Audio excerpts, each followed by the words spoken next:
Hola a todos, mi nombre es Bárbara Vélez, soy psicóloga del Hospital de Quiñón y pertenezco al comité de lactancia que se encuentra conformado en el hospital. Hoy día les quiero aportar una clase sobre el apego. Entonces vamos a partir con los temas que vamos a ver en la clase. Primero vamos a realizar una breve revisión de la teoría del apego. Vamos a recorrer antecedentes históricos y sus autores para que así podamos comprender qué es el apego y para qué sirve. Y así poder ir también acercándonos a otros términos como la base segura y los estilos de apego.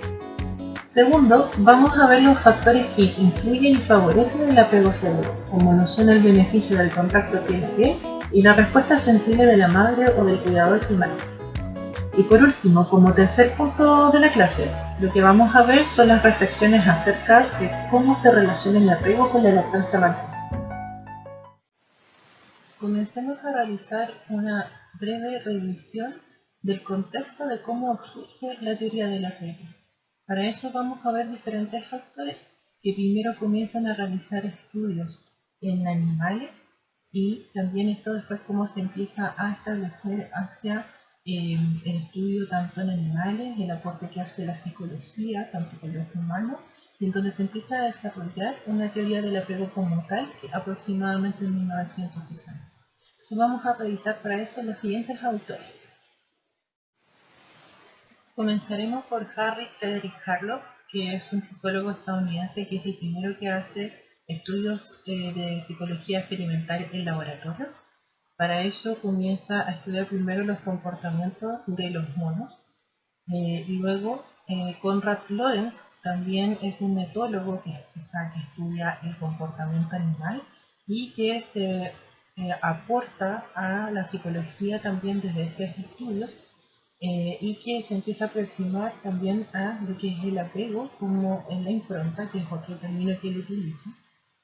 Posteriormente, René Spitz y John Bowlby hacen aporte ya después a la construcción del concepto del apego y la teoría en sí, realizando mayores estudios focalizados en infantes. Son los primeros, especialmente Spitz es el primero que empieza a realizar estudios de observación específica hacia los niños y con registro de ellos, para así después John Bowlby liderar junto con Mary Ainsworth más conceptos relacionados al apego, sus estudios y las implicancias que tienen esto en el sistema cultural en cuanto a los cuidados a la infancia. Les presento a Harry Frederick Harlow. Él fue un psicólogo estadounidense que comenzó en los años 60 a realizar estudios en laboratorio sobre la teoría del apego y de la privación maternal. Los experimentos que hacía Harlow eran con monos rhesus, que si bien con los estándares éticos que tenemos actualmente serían como irrealizables llevarlos a cabo por la crueldad que tienen. ¿En qué consistía? Parte del proceso involucraba en separar a los bebés monos de sus madres luego del nacimiento, lo cual era bastante cruel. Luego comenzaron a notar que los bebés monos eran muy apegados de las mantas que tenían dentro de sus jaulas. Entonces con ello recrearon dos madres artificiales. Una era un cilindro de alambre con un biberón lleno de alimento, y lo llamaban madre de alambre o cable. Y la otra era el cilindro de alambre enrollado con una manta, sin biberón, y la llamaban madre de manta o ropa. No tomó mucho tiempo en ver el experimento que la preferencia del bebé mono era la madre con la manta. La prefería mucho más, lo cual era más cómodo cada vez que se sentía ansioso o necesitaba consuelo. Al principio lo que quería comprobar Harlow era que el apego se daba como por un amor condicional, en la cual los bebés monos iban a preferir más a la madre que tenía el alimento, por algo instintivo. Pero el resultado del experimento fue todo lo contrario, donde comprobó que el contacto y el tocar son vital para el apego y a la larga para el desarrollo del bienestar emocional, psicológico y de aprendizaje en el futuro después de lo que pasaba con estos monos. considerando que el experimento en sí era como de una ética dudosa que podemos plantearnos hoy en día. Si bien en ese momento Carlos fue más allá de empeorar las condiciones de la vida de estos monitos, dado que estaban siempre en espacios cerrados, manteniéndolos aislados sin ningún estímulo social entre ellos y tampoco sensorial, sin ningún tipo de contacto. Entonces se ocurrió que los monos que fueron expuestos a este tipo de experiencias empezaron a presentar evidentes alteraciones en su forma de comportarse después de pasados los 30 días. Hubieron monitos que estuvieron un mes y otros que estuvieron un año en este tipo de experimentos. Y en el caso de los que estuvieron durante un año, presentaron alteraciones y patologías súper significativas, en la cual podían terminar en estados de catatonía, o sea que no se movían en absoluto.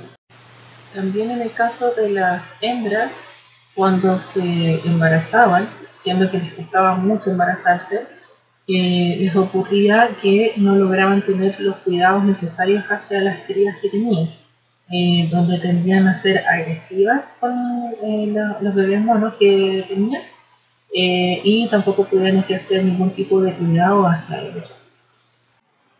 Lo que finalmente logra Carlos poder establecer entonces en sus estudios es la importancia del contacto físico y el efecto en el desarrollo temprano. Como nos podemos dar cuenta, la alimentación no es lo principal, no es eso lo que define el bienestar, por lo que observa en su objeto de estudio que pasa a ser el mono, en su comportamiento, sino que es el contacto, la aproximación que tiene en cuanto a lo afectivo, emocional, que necesita en este caso. Konrad Lorenz fue un zoólogo, etólogo y ornitólogo austriaco. Fue uno de los fundadores del estudio del comportamiento animal. Él estudió el comportamiento instintivo en animales, especialmente en aves como gansos y gallinas. Investigó lo que es el principio de la impronta y sus componentes innatos y adquiridos. Si bien la impronta lo describe como un aprendizaje fijado en un periodo específico del desarrollo temprano, en el que un animal tiene mayor sensibilidad a los estímulos externos y que por ende los repite. Lo describe como un vínculo instintivo que se da. Llorar, mamar, sonreír es algo que podemos entender que es innato. Innato significa que es algo que parte desde una estructura biológica de cómo nacemos, lo cual se nace, con lo cual uno viene ya como predispuesto genéticamente. Por otro lado, podemos entender que este vínculo instintivo que plantea Lorenz es de tipo adquirido, que se da por el aprendizaje desde el ambiente donde se está rodeando, en este caso la especie que él estudia, y que también de alguna manera también podemos entender que ocurre lo mismo con nosotros como los humanos. Una de las cosas que observó es que se lograba que las aves más jóvenes que estaban en cautiverio lograban adquirir habilidades de supervivencia desde otras aves con las cuales se relacionaban. De hecho, podemos ver ahí en los videos que él hace que mediante esta impronta puedan repetir también comportamientos que quiere lograr Lorenz con las aves. Por lo tanto, se da esa dinámica y en los videos lo podemos ver de cierta forma cómo lo practica y lo va experimentando con los animales que va estudiando. Lorenz ganó un premio Nobel como etólogo porque sus estudios que realizó sobre la impronta fueron un aporte hacia los conocimientos de la psiquiatría, ya que esto después se extrapola también a lo que es el comportamiento humano. René Spitz fue un psicoanalista austriaco que en 1935 comenzó a realizar investigaciones del desarrollo infantil y fue el primero que utilizó la observación directa de los infantes como un método experimental. Es el primero que lo registra. Y la forma en que lo realiza es haciendo una película de 1952 que se llama Enfermedad psicogénica en la primera infancia. Lo que hizo fue basar sus observaciones y experimentos en las conclusiones psicoanalíticas que desarrollaba Sigmund Freud, que fue el que inició el psicoanálisis en Austria en 1900 como neurólogo.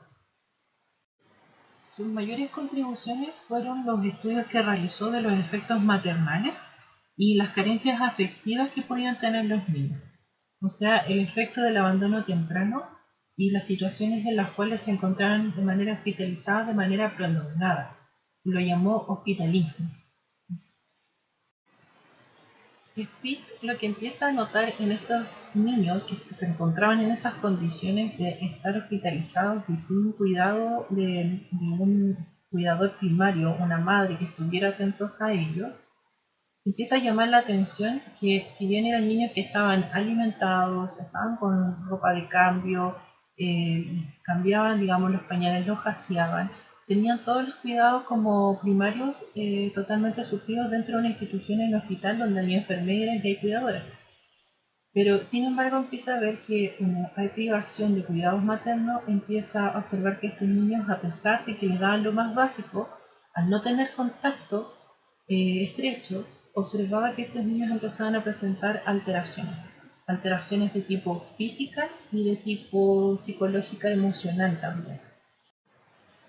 Las alteraciones que empieza a observar que tienen los infantes de privado de afecto es que luego de que ya pasaran en su primer año de vida más de 5 meses sin los cuidados directos de sus madres, empezaban inmediatamente a presentar deterioro progresivo, que consistían en tener letargia, se movían de una manera muy lenta y con movimientos como retardados, empezaba a bajar su peso y el crecimiento se empezaba a alterar.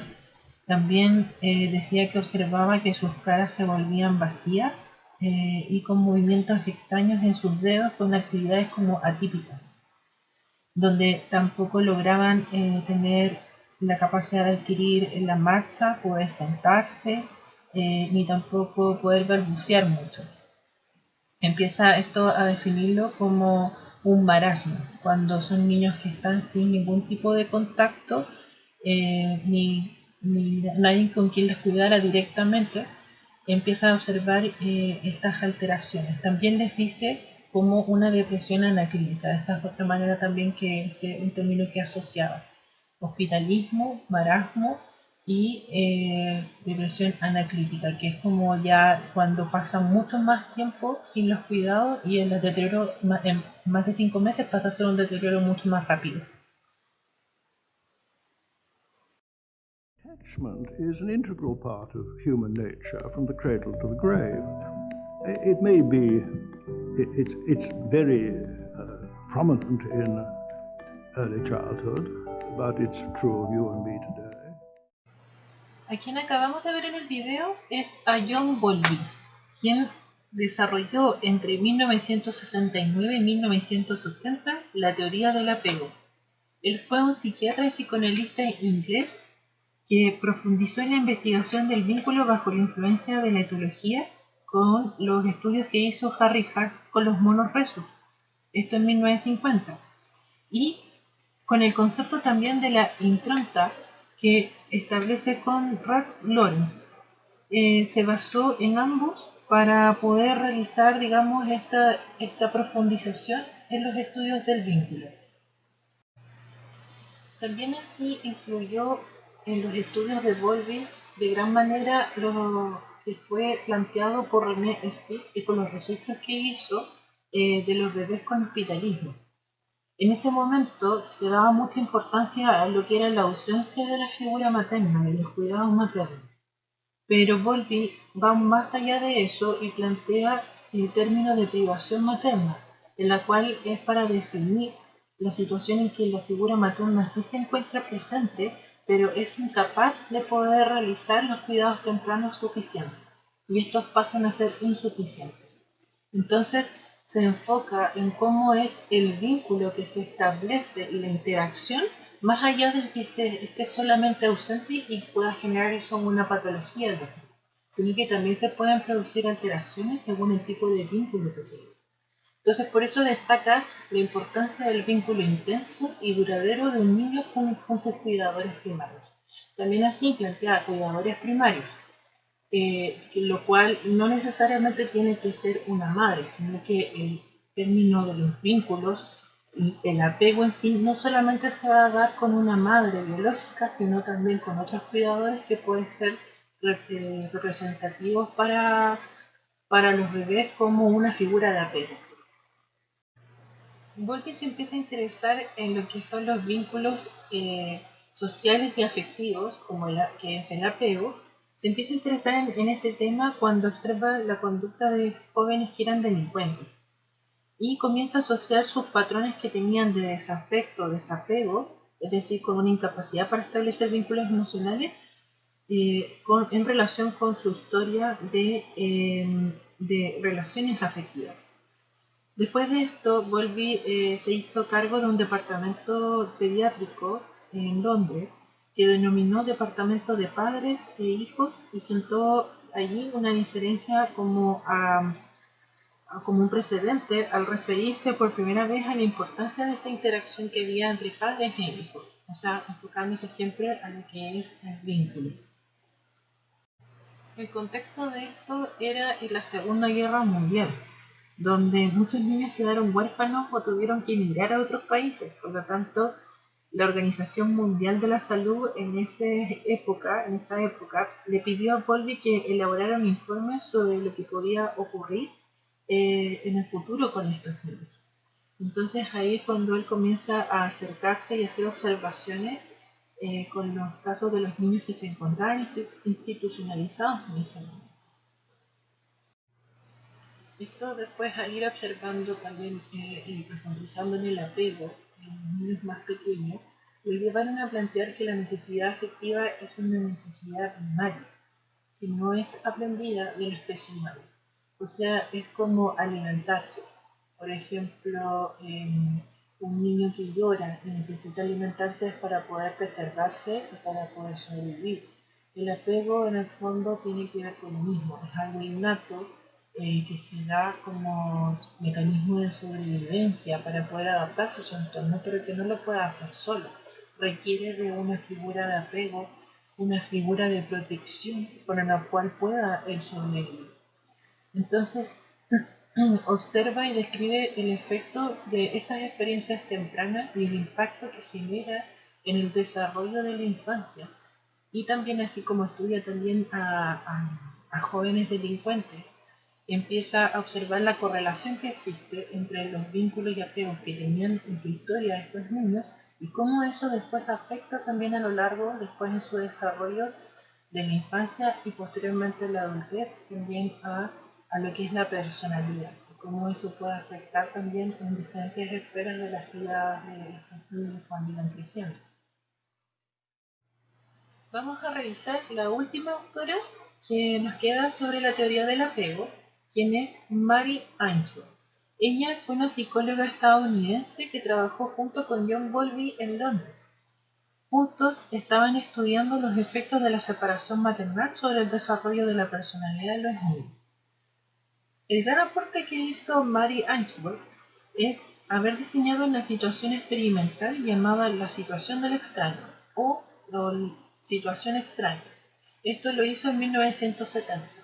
Primero se lo voy a tratar de explicar junto con un video de lo que consiste esta actividad. Situación extraña. Constituye la medida por excelencia para evaluar el apego entre los 12 a 18 meses aproximadamente. Se basa en las conductas de aproximación, contacto, evitación y resistencia de los infantes en situaciones de separación y reunión con sus madres.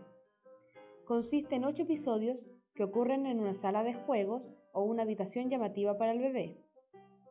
La prueba involucra separaciones y reencuentros entre el niño, la figura de apego y una desconocida amistosa.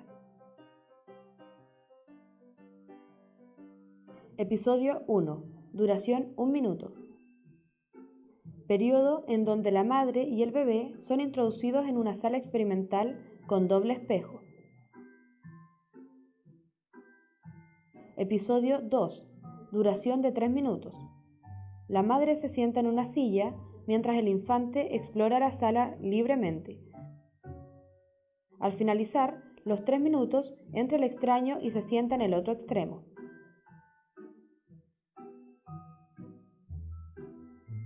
Episodio 3. Duración 3 minutos. Inicialmente, el extraño no interactúa con el bebé. Luego de 1 minuto, comienza a interactuar con la madre y posteriormente con el infante. La idea es que el extraño juegue con el bebé.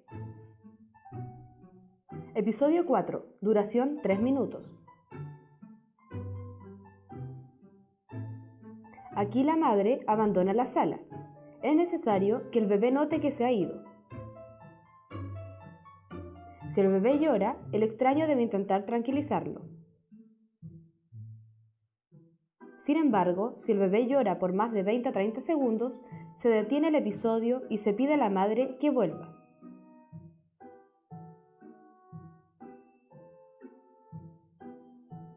Episodio 5. Duración 3 minutos.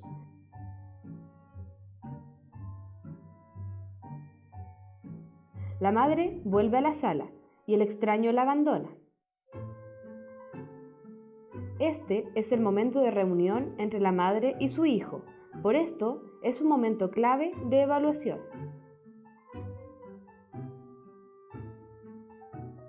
Al finalizar los 3 minutos, la madre abandona nuevamente la sala, idealmente diciendo adiós.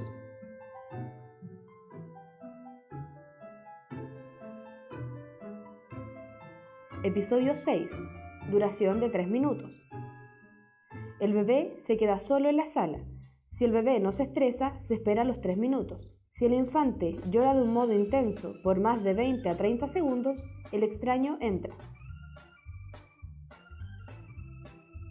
Episodio 7. Duración de 3 minutos.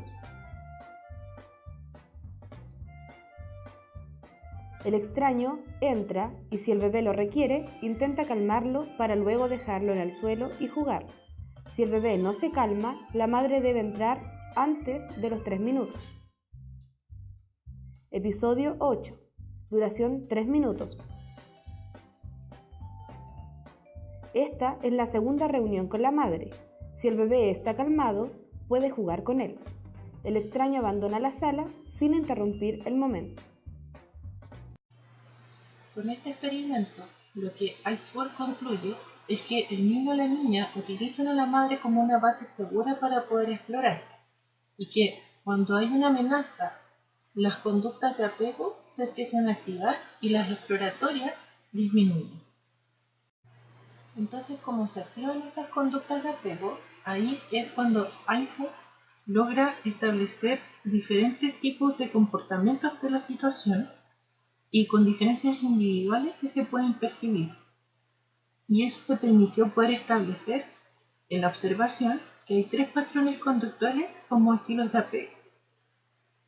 El primer estilo que logra visualizar es un estilo de apego seguro, que es cuando los niños, al utilizar a la madre como una base segura, exploran con ella su entorno y cuando la madre sale de la habitación, su conducta exploratoria disminuye y se muestran mucho más afectados.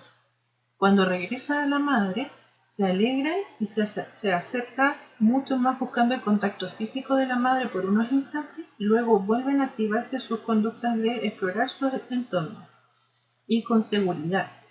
Estas madres que se observaban en los estudios, en el experimento, cuando entrevistaban y sabían un poco más de sus antecedentes, eran madres que eran descritas como más sensibles y responsivas a las llamadas de sus bebés, donde se mostraban disponibles cuando sus hijos necesitaban, digamos, de ellos y respondían a sus necesidades.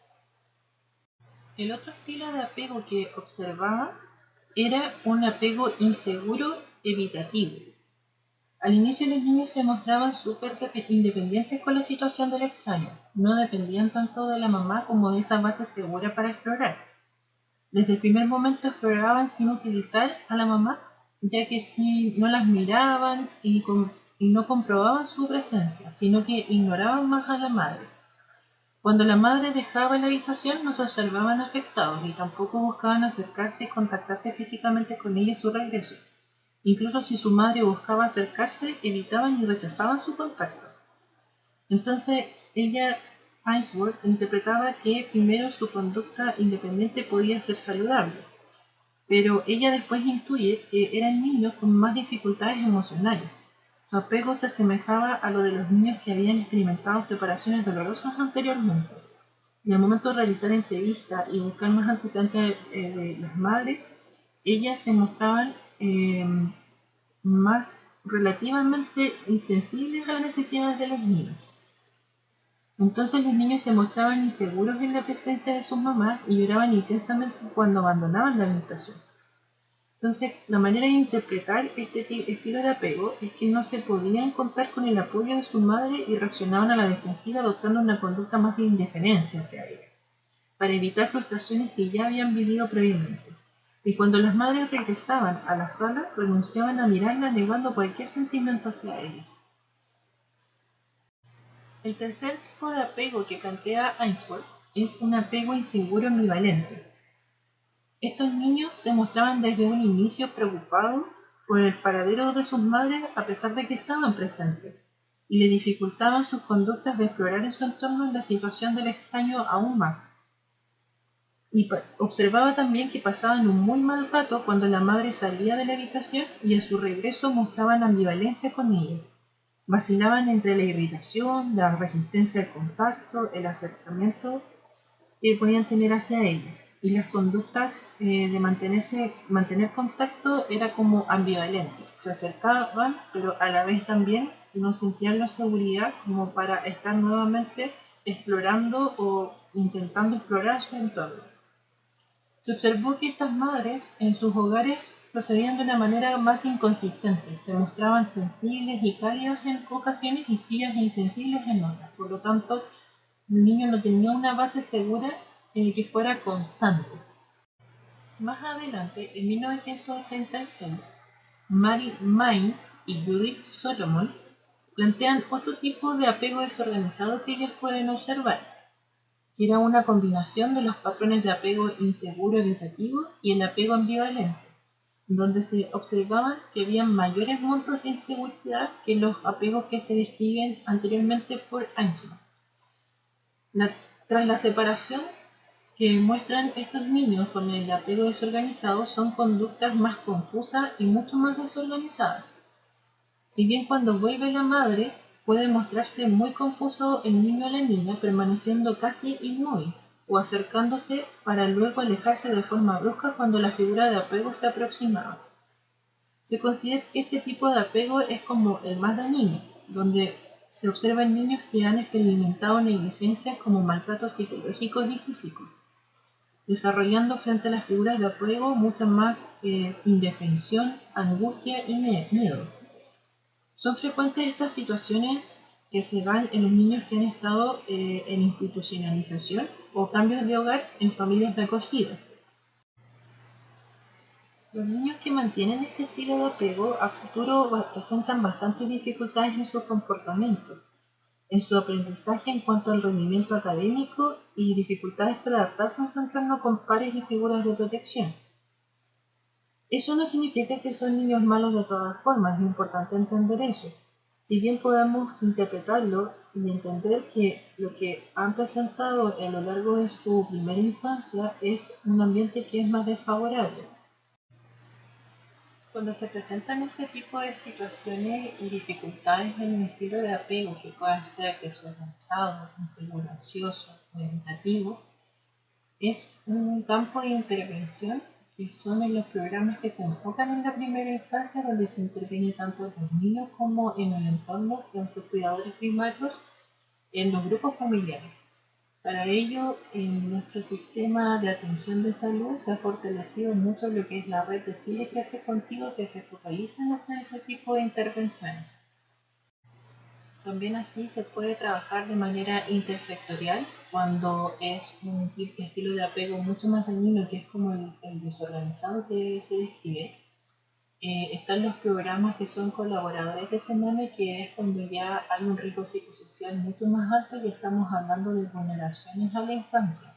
Y para eso hay una red muy amplia que se ha construido en Chile, que hace intervenciones focalizadas o también mucho más intensivas, de intervenciones como terapias reparatorias, en donde se interviene en todo el grupo familiar. Y para eso es organismos colaboradores de SENAME, que serían los programas de reparación del maltrato, las familias de acogidas, que son los PAE, están los PPF, que son los programas de prevención focalizada, y así muchos más que son los que observan cuando ya hay riesgo psicosocial mucho más alto y que requiere intervención antes de que se instalen o si es que se instalaron ciertos patrones que son de mayor riesgo para los niños o niñas y en el caso de adolescentes también, aunque es mucho más difícil poder cambiar los patrones cuando esto es mucho más avanzado.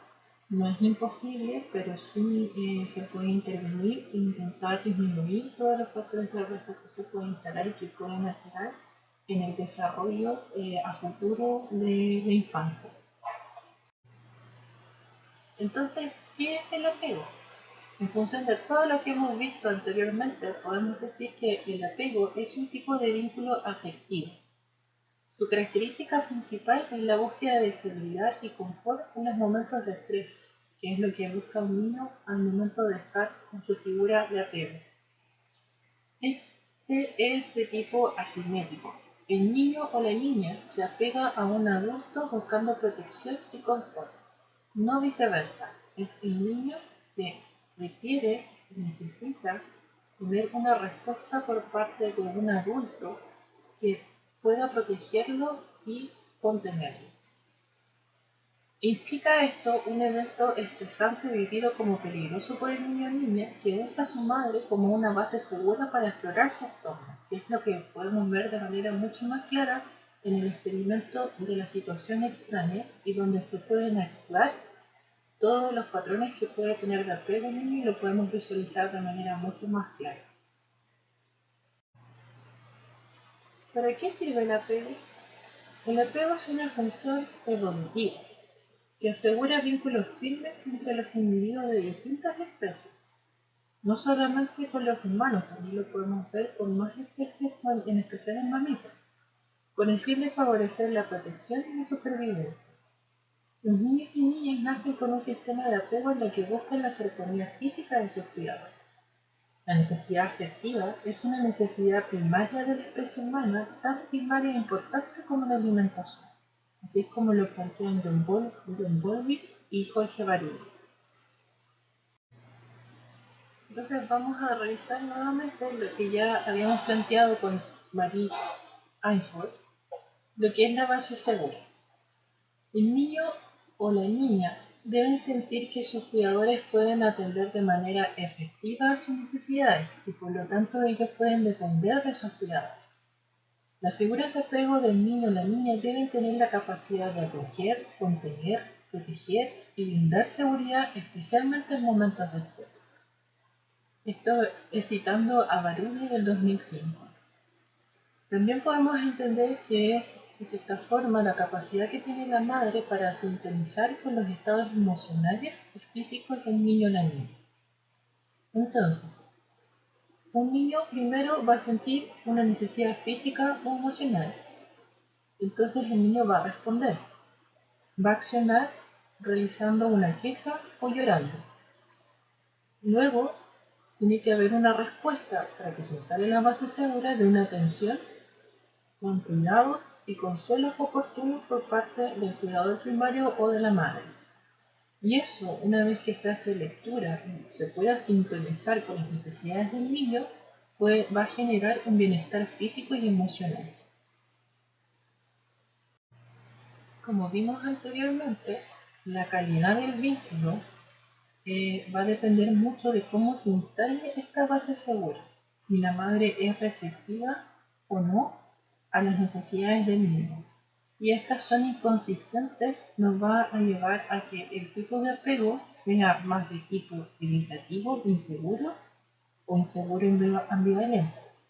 Y si hay una dificultad que es donde está mucho más comprometida la base segura y esto no se logra instalar, ya estaríamos hablando de dificultades significativas, lo cual llevaría a un estilo de apego mucho más desorganizado. Para ir finalizando con este concepto de lo que es la base segura, me parece súper importante destacar la capacidad empática que se debe desarrollar por parte del adulto. Y ello implica el desarrollo de las habilidades intrapersonales, que significa cómo el adulto se relaciona consigo mismo, en especial en el área afectiva. Si hay un adulto que no contacta y no sintoniza emocionalmente con sus propios estados emocionales, afectivos, se le va a dificultar poder sintonizar con las necesidades de lo que le ocurre al adulto, en este caso a un bebé. Por eso es muy importante también la pesquisa de las depresiones por parte, por ejemplo, que es cuando hay ciertas dificultades que se pueden llegar a ser significativas en estados anímicos depresivos que pueden ser bastante intensos y que eso podría alterar el estado emocional y se interfiere también así la lectura después que se puede hacer después de perder. Entonces, esto es súper importante considerar que tiene que ver con las relaciones de las habilidades sociales y que no es solamente en un principio, cuando se genera esta base segura, sino es cómo poder desarrollarla constantemente en todo el proceso de los cuidados de tanto de un bebé, así como su desarrollo después en toda su infancia. Entonces, ¿cuáles son los beneficios de que la base segura se instale y comience a desplegarse un apego seguro? Primero vamos a entenderlo como un factor protector de un buen trato hacia el niño o la niña, donde lo cual le va a ayudar a poder desarrollar de manera adecuada su autoestima, manteniendo mejores recursos para poder enfrentar situaciones de estrés, donde su manera de poder explorar su entorno va a ser, digamos, con una seguridad en los momentos oportunos, cuando tiene a su cuidador o cuidadora cerca, le dé la oportunidad de poder activar esas conductas. También así a futuro le va a determinar mucho lo que es el rendimiento escolar, o sea, lo que es su desarrollo cognitivo, para poder comprender, para poder adquirir nueva información y también desarrollarse tanto neurológicamente y cognitivamente. También así es muy importante, como son los vínculos primarios, los vínculos sociales, los primeros, también así va a determinar cómo va a ser su desarrollo de las habilidades socioafectivas que va a tener a futuro para formar relaciones de afecto, entendiendo las habilidades sociales como la empatía, la escucha activa y entre otras muchas más que tienen que ver con las relaciones interpersonales que las puede ir desarrollando según su fase evolutiva y también así a posterior después hacia la adultez. Eso lo determina bastante después a futuro para cuando se conforme, se organiza un estilo de personalidad saliendo desde la adolescencia, que es cuando más se conforma y se vuelve estable. Un concepto paralelo es del apego, es el del bonding, que lo plantean Marshall Klaus y John Kenneth en los años 70 para designar el vínculo de los padres que tienen hacia el niño. Los autores señalaron que existe un periodo que es crítico, que es después del parto, en el que la madre está especialmente susceptible a vincularse con su hijo o hija y que pasado ese periodo de tiempo le va a ser más difícil poder lograrlo. En su estudio, Klaus y Kenneth le dieron más tiempo extra a un grupo de madres con sus hijos, mientras que otro grupo seguía las políticas rutinarias de separación de los hospitales. Y vieron que las madres que tenían más tiempo extra tenían un comportamiento materno más adecuado y los niños se desarrollaban mucho mejor. La metodología de este estudio igual es bastante criticable en el sentido de que se haga el experimento de estar a unas mamás más tiempo que otros a la hora de sus hijos. Si bien igual en los años 70 la práctica hospitalaria era como normal que se separaran. Pero de estos conceptos de apego en el niño y el bonding en los padres ha tenido después, obviamente, un gran impacto en las prácticas hospitalarias, donde se da preferencia a que la madre y los padres puedan estar, digamos, mucho más apegados a su hijo al principio y que esto no se vea, digamos, separado ni dificultado por el proceso hospitalario. Dentro de las prácticas hospitalarias que han cambiado y que han hecho una diferencia y que se practican actualmente también en nuestro hospital es el apego en túnel, en donde en el caso de las cesáreas, que es algo que ya seguramente han explicado también en las otras clases de este curso de lactancia, es cuando se realiza una cesárea y se hace que se mantenga contacto y se canalice, digamos, tenga contacto el bebé saliendo de la madre y se vincule inmediatamente con el contacto piel a piel, lo cual puede ayudar mucho a ese momento que es un periodo crítico en el cual pueden estar vinculados la mamá con su hijo o hija. También así está el método canguro, que es el de mantener a la mamá con su hijo lo más apegado posible en su pecho. Los beneficios que tiene el contacto piel a piel es de que favorecen una adaptación metabólica del neonato al ambiente postnatal. Contribuye también así a la estabilidad de la frecuencia cardíaca y respiratoria. A su vez también permite una termorregulación el poder regular la temperatura corporal. Promueve el sueño profundo y favorece la lactancia materna y por ende también potencia el vínculo afectivo. Los profesionales del área aseguran que esta es una técnica de carácter humanizador, la del canguro, que amplía los efectos positivos de los tratamientos médicos que se pueden dar en los casos de los niños que son prematuros, pero también se utilizan y se favorece que puedan ser utilizados en los niños también de término. Estos procedimientos ayudan mucho a que los niños se puedan sentir más seguros y favorece el vínculo materno-filial y también así el proceso que es de lactancia. Ahora es importante mencionar la siguiente pregunta. ¿Qué pasa si el bonding no es posible llevarlo a cabo, por ejemplo, si el recién nacido debe permanecer en una incubadora? ¿O qué pasa con los niños prematuros? En el caso que requiere más cuidado y no necesariamente ese tiempo crítico puede haber un vínculo inmediato piel a piel. Es cierto que se puede hablar de separación y tiempo crítico, pero es preciso también considerar que las circunstancias en que se puede producir una separación pueden ser por diferentes motivos, ya sea un rechazo materno o una enfermedad del neonato. También influye el sistema médico que se hace cargo del niño en ausencia de la madre. Aunque exista una separación física, el vínculo mental va a variar según el contexto en el cual este se va a producir o se puede llegar a producir. Y la forma también en cómo lo viva la madre, que sea algo, digamos, según la situación emocional en la que se encuentra. La interacción de la diada que va a ser entre el cuidador, cuidadora y el niño o la niña va a depender mucho de las características que tengan cada uno. Por un lado, podemos entender que dentro de las características de un niño o niña va a estar su capacidad sensorial y su capacidad intelectiva. Va a poder contar con ciertos rasgos, características con las cuales ya viene como innatamente.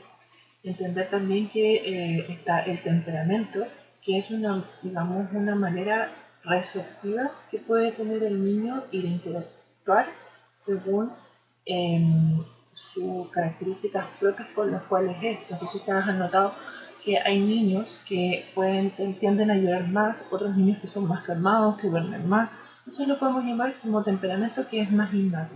Distinto es a algo adquirido, aprendido, que pues, puede tener que ver como más adelante, como en la etapa evolutiva de los niños, ya más adultos, cuando son más hacia la adultez, que se empieza a desarrollar una personalidad, que eso tiene que ver con lo ambiental, con lo adquirido que va a tener a lo largo de su primera infancia y después más adelante su desarrollo. Entonces, estas características van a depender también en cómo percibe sensorialmente y su capacidad también para poder interactuar con el cuidador o la cuidadora. Entonces, la cuidadora también va a tener sus características en el sentido de que va a tener funciones del cuidado y va a tener una disponibilidad que va a depender también de sus características internas personales. Y eso es un mundo de variedad en donde no hay nada que está escrito por un libro que tiene que ser de una manera precisa. Siempre va a haber, digamos, mucha variabilidad y varios factores de cómo es esa respuesta. Lo importante es que esa disponibilidad sea lo más continuamente posible, donde se pueda haber principalmente una percepción de las señales, de la interacción que se da con el recién nacido, las interpretaciones que se hacen de esas señales y la respuesta que se puede dar en un momento oportuno. Y en el fondo que pueda haber una sintonía emocional y física de lo que le está sucediendo al niño que requiere de los cuidados. Y eso va a determinar si va a ir hacia un camino, hacia un apego seguro, siendo la madre una base segura para el niño o la niña, o un apego inseguro en donde esto puede perder cierta consistencia con ciertas dificultades que de repente pueden suceder en el caso de las madres o cuando hay un ambiente que puede ser más adverso, cuando ya se ve mucho más comprometido. Cuando digo madre, me refiero simbólicamente a cuidador, como porque por lo general voy a decir o estoy diciendo madre continuamente, pero digamos desde la psicología siempre lo vamos a asociar como a una figura protectora, cuidadora que es independiente de la condición que tenga. Entonces, recapitulando, dentro de las respuestas sensibles que puede tener la madre o el cuidador primario, cuidadora primaria, sería reconocer señales tempranas del hambre en el recién nacido. Eso es como un instintivo que es el poder sentir el bebé cuando tiene hambre. También así, de esa misma manera, mantener un pecho a libre de mano y tomar en brazos para calmarlo, reconociendo el llanto cuando el bebé lo necesita, que tiene que ver con hacer la cultura de la necesidad en el niño de poder reconocerlo, en el niño o la niña. Y aprender cuáles son los estímulos que son más agradables para el bebé y los que no tanto. Eso va a ser todo como esa respuesta sensible que va a poder ir permitiendo inicialmente a que se pueda ir sensibilizando mucho más esta sintonía emocional que se da de manera recíproca en un inicio. Si bien acá sale descrito cómo debiera ser la respuesta sensible de la madre o del cuidado primario, lo cual es como bastante, como bien exigente, que tiene que hacer una pauta y tenemos que evaluar a esta madre que responda de una cierta forma. Y hay que tener mucho cuidado en plantearse que sea, digamos, como casi que de libre, como tiene que realizar digamos, el cuidador, la cuidadora o la madre, que responda, digamos, a estas necesidades del bebé. Por eso me gustaría mencionar a Donald Winnicott. Donald Winnicott era un pediatra y psiquiatra infantil inglés. Sus pares lo adjudicaban como un psicoanalista, no tanto él, no se reconocía tan así. En donde nos plantea un término que es la madre suficientemente buena. Lo que tiene que ver con ese término es establecer que la madre es imposible que sea totalmente buena o perfecta, que esa idea no es alcanzable ni tampoco es buena que haya alcanzable. Si bien dice un individuo que debe vivir y enfrentarse a sus propios desafíos al ritmo, a cómo es la característica de cada persona. También así refiere que las madres, que es importante que las madres también tengan fallas, en el sentido que no tienen que ser perfectas y siempre estar supliendo las necesidades de los bebés, digamos, o de los niños y niñas, donde sea de una manera en que no les permita, por ejemplo, frustrarse. Por ejemplo, el anteponerse de un niño no se frustra, hacer mucha lectura de las señales de lo que puede necesitar, puede generar ahí después el niño que no pueda tener la capacidad para aprender a frustrarse, para poder lograr entender el mundo, que también hay estímulos que son agradables y desagradables y que esto a lo largo de su desarrollo lo puede ir integrando. Entonces, el planteamiento de lo que dice Winnicott no es como para decir que no son buenas las madres, no son todo lo buenas que deberían ser, que se puede entender así por un momento, sino que por el contrario, tiene que haber un punto medio. La idea es que pueda haber principalmente una capacidad de poder hacer contención o sostén, que le dice Handel, que es principalmente el poder contener emocionalmente, sintonizar con las emociones y ayudar a procesar al niño las emociones que está sintiendo. Y en el caso del recién nacido, todas las emociones que son las más básicas, el miedo, la alegría cuando ríen, la tristeza cuando lloran, el desagrado, que son como las más básicas, las ideas que puedan estar ahí para poder procesar esas emociones con los niños sintonizando y mediante también lo que es la manipulación de cómo también pueden tomar a estos niños, cómo se siente sintonizado, todo lo que es el contacto piel a piel y la confianza que tiene la madre para acercarse al niño y así también viceversa. Entonces, este concepto se lo comparto, me parece súper importante, porque todo lo que hemos planteado igual en las diapositivas anteriores es igual la idea como que es una madre que tiene que tener un cierto estándar y tiene que dar una respuesta, cuando en realidad no tenemos que ponerlo como un ideal en el cual todos los cuidadores tienen que llegar a eso y llegar a una imperfección. No, yo creo que hay que considerar este término que es, consideremos todas las diferencias y todas son válidas. Otros factores que son muy importantes y que influyen en los procesos vinculares afectivos es la experiencia de la infancia de la madre o de los cuidadores. Podemos entender que los adultos tenemos todos modelos internos activos que fueron construidos durante la infancia y que fueron reelaborados y resignificados posteriormente en el proceso de desarrollo de ser adultez. Entonces se plantea que hay una transmisión intergeneracional de los tipos de vínculos que se dan. En 1990 se planteaba que en el caso de las madres era como el 80% más lo que se transmitía en generaciones, y por 3 generaciones como que perduraban ciertos patrones vinculares, más que en el caso de los hombres, como padres. Pero estamos considerando un estudio en el cual antes también se consideraba una paternidad que no era tan activa y los lazos vinculares no eran tan incluidos en su momento. Ahora actualmente planteamos que el padre o todas las figuras significativas sean más partícipes de los procesos vinculares afectivos. El periodo de gestación también es muy importante, al igual que los problemas de salud que pueda presentar el bebé o la madre en estos procesos de desarrollo, en la gestación y también así después en el parto.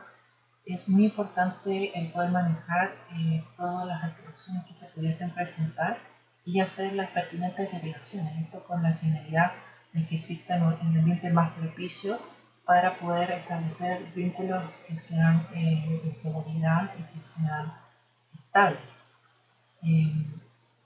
Si bien cada programa Chile Crece Contigo son los que más intervienen para que esto se pueda dar de la mejor manera en el transcurso y en el proceso de la maternidad.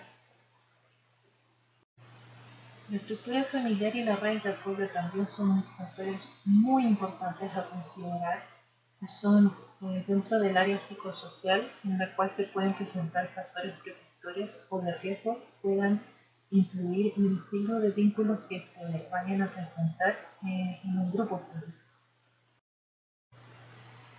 ¿De qué manera podemos promover el apego seguro? Podemos considerar el colecho como una manera de promover el apego seguro, pero no es un sinónimo de que con ello vamos a tener un apego seguro. Eso es súper importante hacer la diferencia.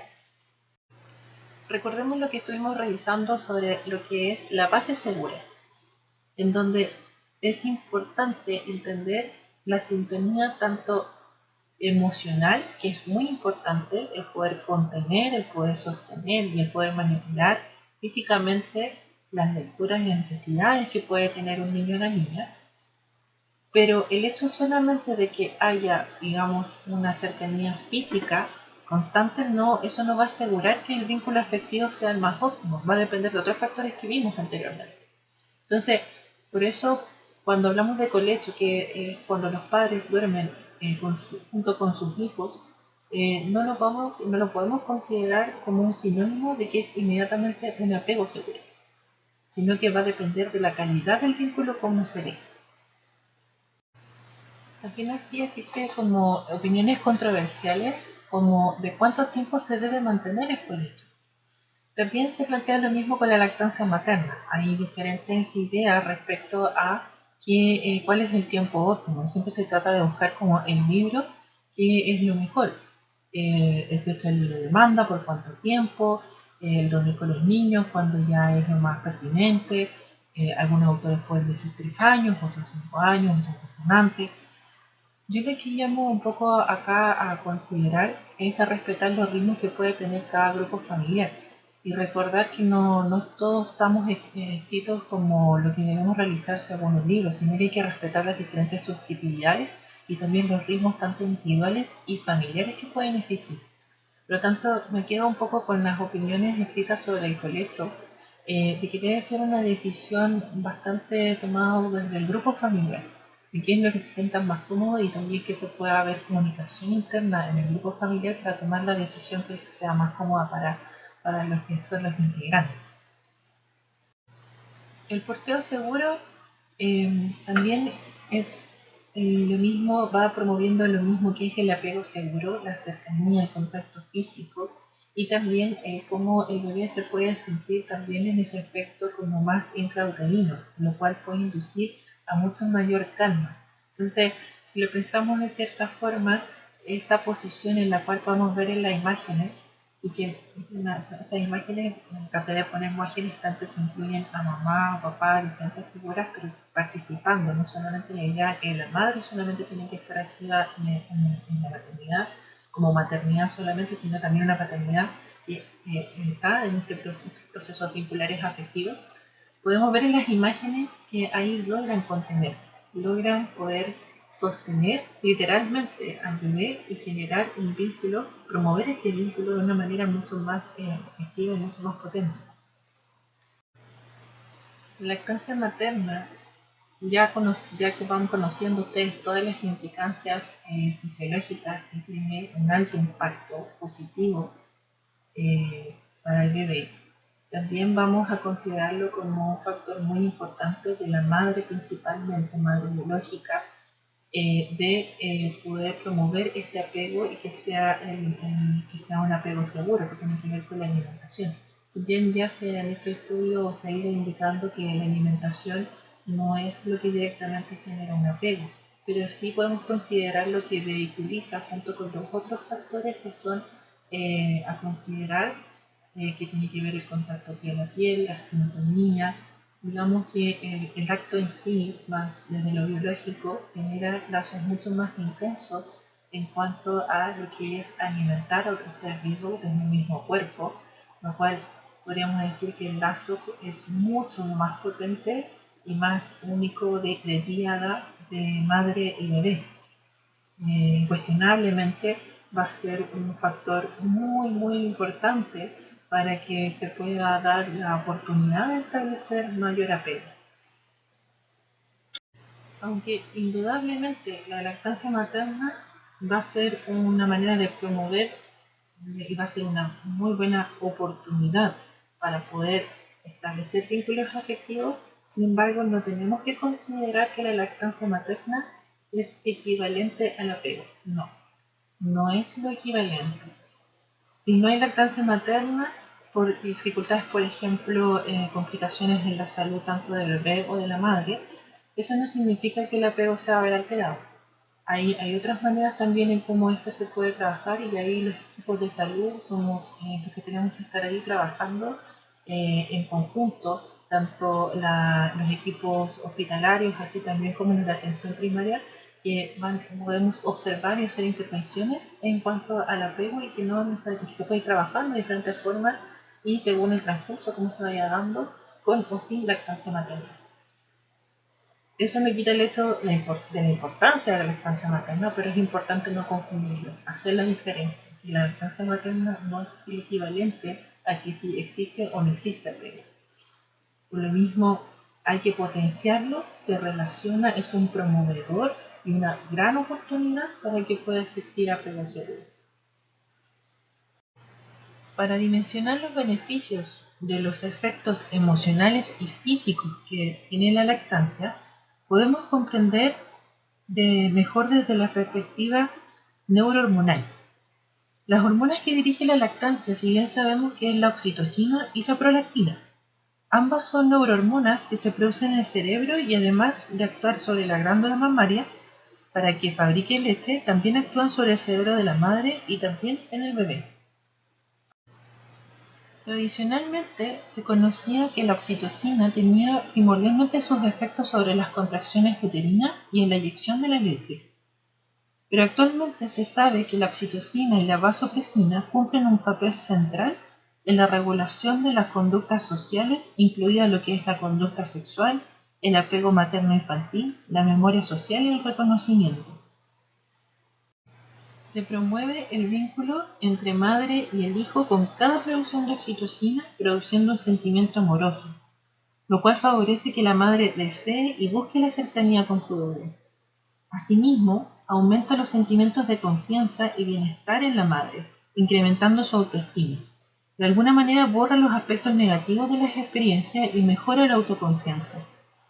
La oxitocina tiene también importantes efectos en el neurodesarrollo del lactante. La neurona materna se excreta en la leche y produce una relajación, un estado de serenidad y un mayor interés a interactuar con su entorno próximo. Por otro lado, la prolactina, además de intervenir directamente en la producción de la leche materna, juega un papel central en la adaptación del cerebro de la madre. Esto es muy impresionante. Facilita el maternaje realizando un cambio de las prioridades y facilita el desarrollo de las conductas de protección. Por ejemplo, agudiza la capacidad discriminatoria auditiva materna, con lo que facilita que pueda realizar más vigilancia del recién nacido. La prolactina tiene un efecto ansiolítico en la madre, por lo que se considera que es un relajante natural. Se ha demostrado que las madres que amamantan puntúan mucho más bajo en las escalas de estrés, de ansiedad y de depresión. Entonces, podemos decir que la prolactina se considera que es una hormona de la maternidad.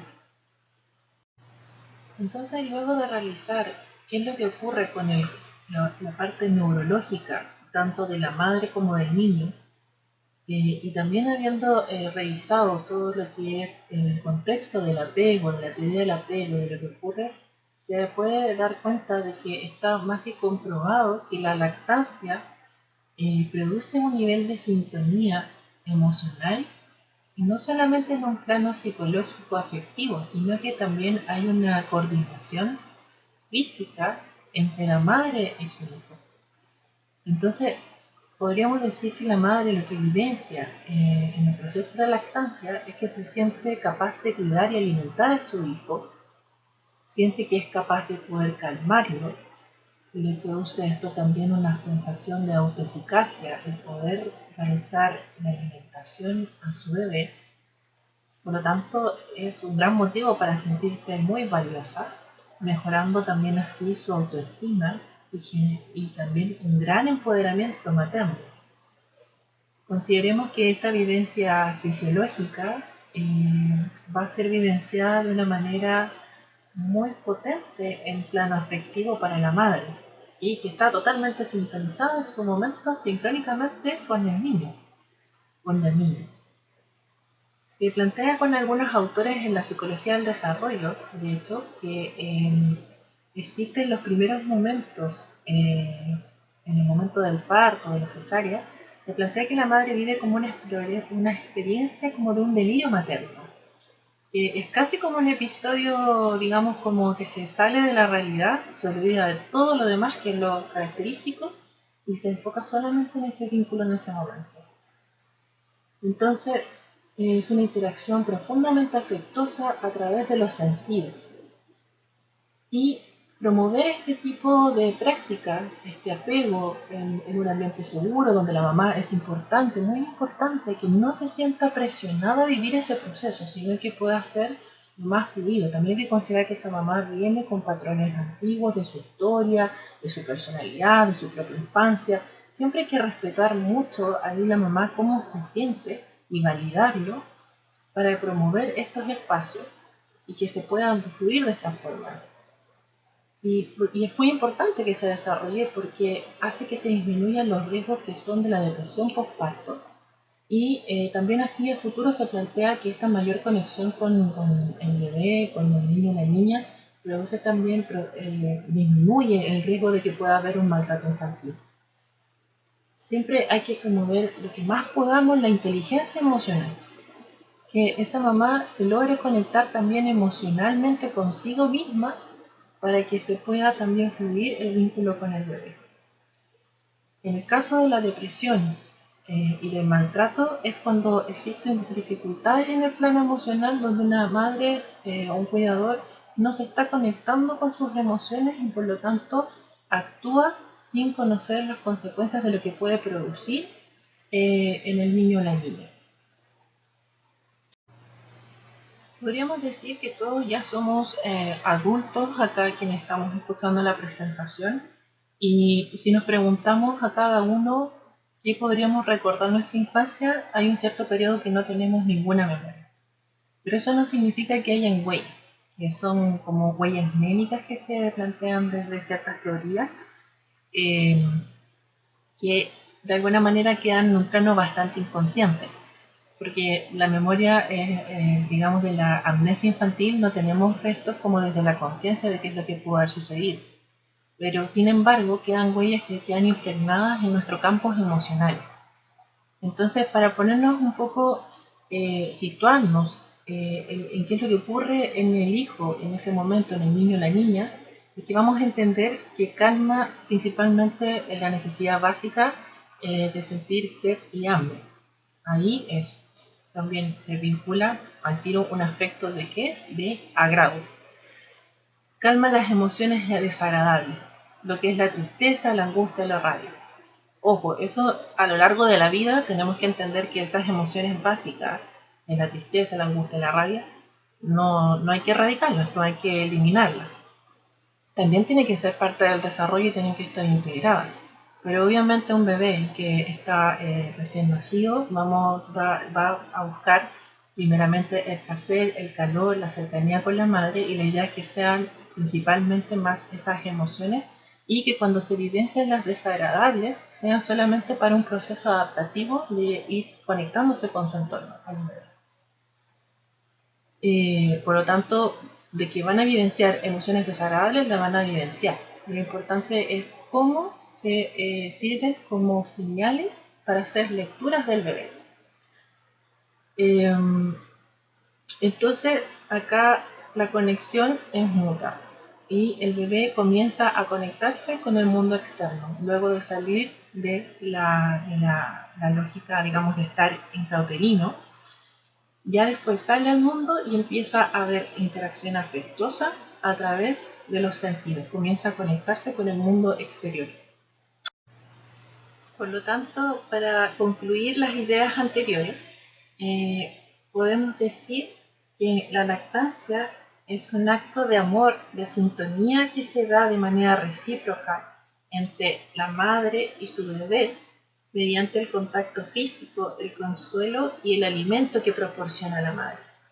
Es importante que esta díada esté lo más protegida posible, que pueda tener estos espacios de comodidad para que se puedan ir estableciendo estos vínculos.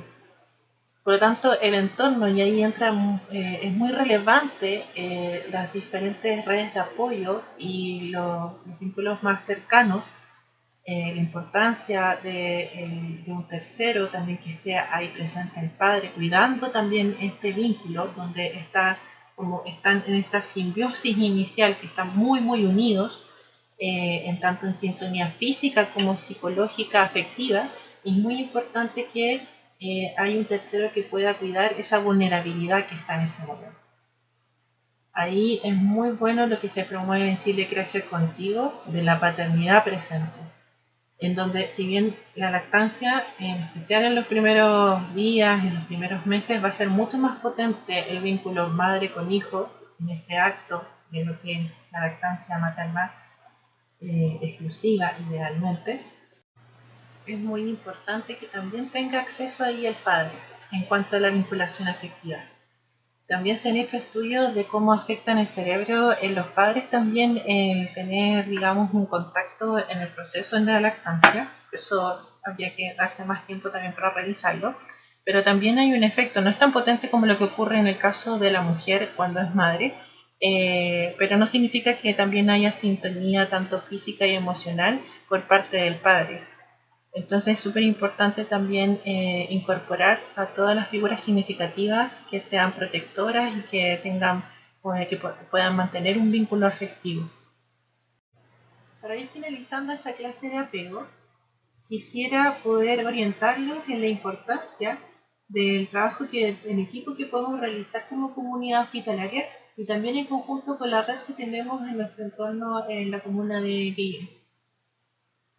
Si bien nosotros como agentes de salud podemos realizar el gran aporte de activar las redes de promoción y prevención que se encuentran disponibles en la comuna de Quillón.